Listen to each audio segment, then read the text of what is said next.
حسین کون تھے؟ ایک نواسا، ایک امام، یا ایک صبر کا پہاڑ؟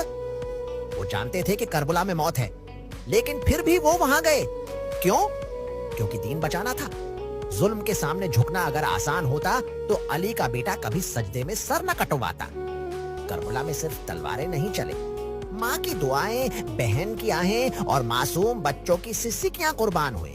6 مہینے کے علی اصغر کو بھی معاف نہ کیا گیا، لیکن حسین نے پھر بھی صبر کیا، کبھی شکایت نہیں کی، کیونکہ وہ جانتے تھے یہ قربانی کل اسلام کو زندہ کرے گی۔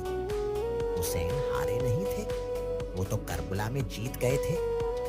باطل مر گیا اور سچ ہمیشہ کے لیے زندہ ہو گیا۔